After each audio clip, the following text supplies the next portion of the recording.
Good morning. Thank you all. We're here this morning talking about the future, so I have my notes on my phone because it's the future.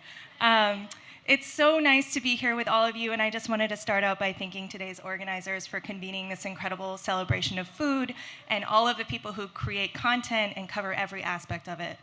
My name is Caity Moseman Wadler. I'm the executive director of Heritage Radio Network. If you've ever been to Roberta's Pizza in Bushwick, you've seen our shipping container studios in the backyard.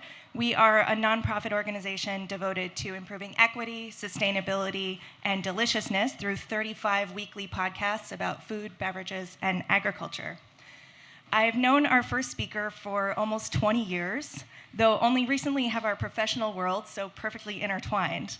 I'm actually a scientist by training, although I work in media now, and I've been drawn to this field in part because the need for scientifically accurate media that still manages to be approachable is more critical than ever before. Amanda Little is someone who excels at both and is the kind of writer we need more of. Fortunately, she's also a journalism professor, so we are in luck. We're here today in celebration of content creators, and Amanda's incredibly talented in so many formats. She's written from outlets from the New York Times to Rolling Stone, and she authored the book Power Trip about the fossil fuel industry. She's a recipient of the Jane Bagley Lehman Award for Excellence in Environmental Journalism. I've been so lucky to preview her new book, and honestly, I couldn't put it down. In it, Amanda questions the accepted truths about feeding the world in a rapidly changing planet with a clear-headed curiosity and a super pragmatic approach. Parts of it do read like science fiction, as she reveals some of the biggest real-world developments that will shape the future of our food supply. Amanda isn't afraid to ask the daunting questions and look at the big picture with eyes wide open. Luckily for all of us, she also finds a lot to be optimistic about. Former Secretary of State John Kerry said of the book, "How will we feed humanity in the era of climate change?" Amanda Little tackles an immense topic with grit and optimism in this fast, fascinating read, a beautifully written triumph. And actor and environmentalist Julia Louis-Dreyfus said, "The fate of food is a much-needed tonic at a time of division and doomsaying, a riveting adventure story about a dire topic, yet somehow it brims with optimism. Little travels around the world in hot pursuit of solutions hell-bent on hope." It is my great honor to welcome to the stage Amanda Little, speaking in public for the very first time about her forthcoming book, The Fate of Food: What We'll Eat in a Bigger, Hotter, Smarter World.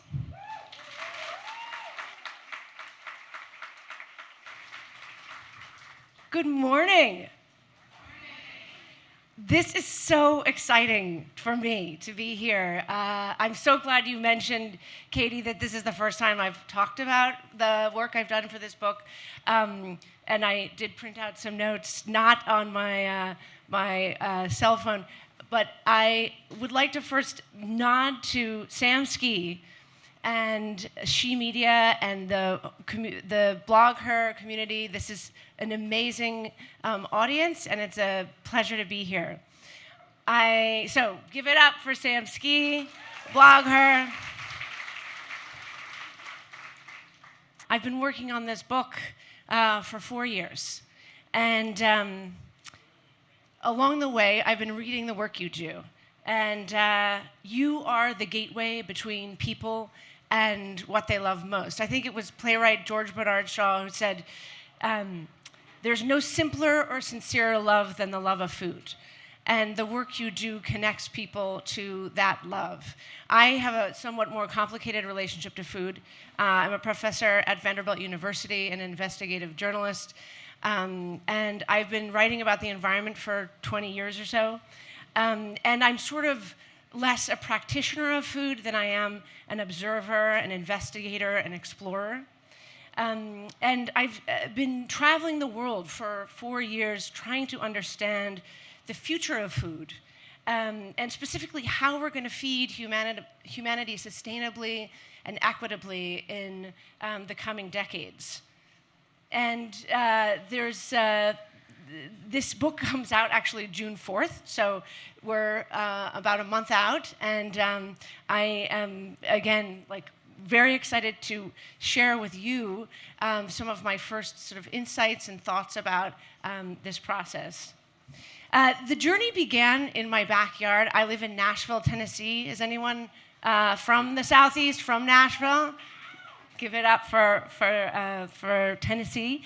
And I'm actually from New York, but I have spent the last 13 years or so in Nashville. And I decided to try my hand at some backyard gardening. And it started out okay at first, but it ended up a sort of disaster. Most of what you see there is weeds. How many of you, by the way, have actually tried to grow your own food in pots or terrariums or backyard gardens? Okay, that's an impressive number. I found that I had 5 tomato plants that became a kind of unified organism. I had aphids and stink bug infestations, and basically, I think I had some cucumbers the width of a raccoon in there. I had an amazing amount of failed vegetables and failed attempt at producing food, and I had also some context, I had understood that climate change is putting a lot of pressure on the food system. In about 2 decades of covering this, I had interviewed a lot of people at the UN and the EPA and elsewhere who had said something along these lines. The main way that most people will experience climate change is through its impact on food. That climate change is threatening the collapse of food systems worldwide. It's something that we don't really feel, intimately yet. But I've traveled to all over Southeastern Africa and India, China, Israel, et cetera, places that are dealing with a lot of real climate sensitivity, and they're already trying to adapt to these pressures of drought and heat, invasive species, and so on. The journey I took was to 11 countries, 13 states. I went to massive fish farms in Norway. I went to tiny corn farms in Kenya. I went to regions of Ethiopia dealing with famine. I flew inside monsoon clouds. I went all over, basically in search of answers to this question that sort of began in that garden, which is, how are we going to fix a flawed food system, and one that's facing increasing pressures, if we can't rely on a kind of critical mass of vegetarian backyard farmers to sort of fix the system from the ground up? And I love meat. I've tried to be a vegetarian and a vegan, and it has not worked out very well for me. And so that was another problem, sort of like, if I am part of the problem, even though I'm so informed, how are we going to fix this thing? How are we going to do that? And so that was leading me on this, this journey to sort of find solutions. And I found a lot of great, exciting, exhilarating farmers, engineers, scientists, activists, chefs, people who are working on this problem in all corners of the world. But before we sort of get to that, it's important to understand the problem. And there are many, but the central paradox of our food future is essentially this, that as population increases, we're going to about 9.5 billion people by mid-century. A lot of those folks are demanding, more diverse, protein-rich diets. In just the last 50 years, we've seen a doubling of population and a tripling of demand for meat. So the diets are changing, the population is growing, and arable land continues to decrease. So climate models show that every decade going forward, we're going to lose about 2 to 6% of cropland because of these pressures of heat and flooding and drought and invasive insects and all this sort of thing. So it's a more demand, less supply. How do we deal with that? Big problem, meat. As I said, I live in Tennessee. I eat a lot of it. But the total demand for meat is pretty extraordinary. 160 million tons of seafood, 50 billion chickens a year are consumed, 5 billion cattle, pigs, goats, and sheep are consumed annually. It puts a lot of pressure on the earth. A third of the world's grains goes to feeding livestock, right? So what we grow is directly tied to the meat that we consume.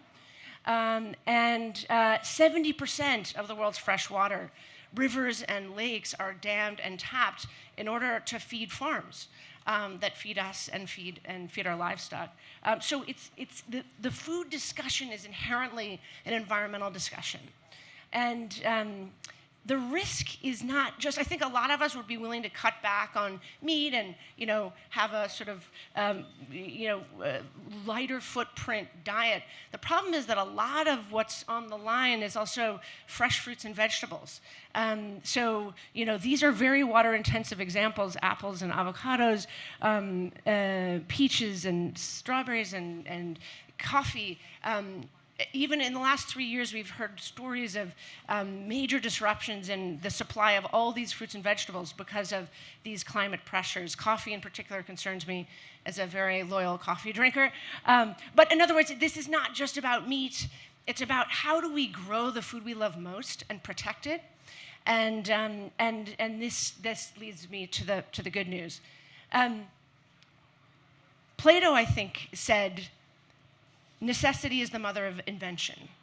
Pressures inspire ingenuity and innovation, and that's what's happening all over the world. So I visited farms, remote control farms in Shanghai, for example, that are using precision instruments like drones and sensors in the soil to grow food with far less inputs. I visited AI and robotic experts who have developed tractors that are finding ways to remove 90% of herbicides from food production because of their ability to apply it much more efficiently. Sam mentioned 3D printed foods and highly specialized foods that are being developed in the US military for soldiers and will eventually become probably part of our diets. Maybe it doesn't look very appetizing, but it's really about specialized nutrition, and that's an area that's really exciting and again creates efficiencies in the food supply going forward. Farm scrapers in New Jersey and all over China and much of the world, in fact, that are growing leafy greens and vegetables with about 90% less water in local environments, so cutting food waste, limiting the food supply chain, limiting the length of the distance that foods go. This here is a robot that's being used in, that central image, a robot that's being used in fish farms in Norway, massive salmon farms in Norway, which, as we know, are very environmentally intensive, but it allows for affordable salmon for a lot of the salmon that we eat. The problem is that it's chemically intensive and there are lots of pests. These robots are changing, radically changing the way that you can do fish farming sustainably without chemicals and with much less pollution. There are also old ideas and the wisdom that needs to be tapped from agroecology systems and ancient farming practices that I explored. So I was meeting with botanists who are working on bringing back ancient nutrient-dense plants that can feed more people with essentially less food. I visited water recycling centers all over the world that are finding ways to tap the water that goes down our drains and recycle it and make it available to those farms that are consuming 70% of the water supply. Even in the famine-stricken regions of Ethiopia, there are these sustainable protein networks that are emerging community by community, and efforts, so many efforts to develop plants like these are corn plants that can survive drought and heat and flooding and thrive in much more difficult circumstances. The list of innovations is pretty extraordinary, and it's changing all the time. The story is evolving all the time. But the people who are going to be the architects of this future food system are, not just dirt in the hand farmers. They're computer programmers, they're scientists, engineers, they're educators and activists, but importantly, they're you. And the way that you are functioning as a gateway between people and their food, and exciting and energizing them around the food that they eat, reminding them that it is so precious, and we're so incredibly lucky to have such a diverse food system. It's fragile, but it's also resilient, and it's our job as food educators and food enthusiasts to engage people in this conversation. So if I can be helpful to you at all, please reach out to me. And the book, again, is The Fate of Food, What We'll Eat in a Bigger, Hotter, Smarter World. And I hope that we'll be in touch.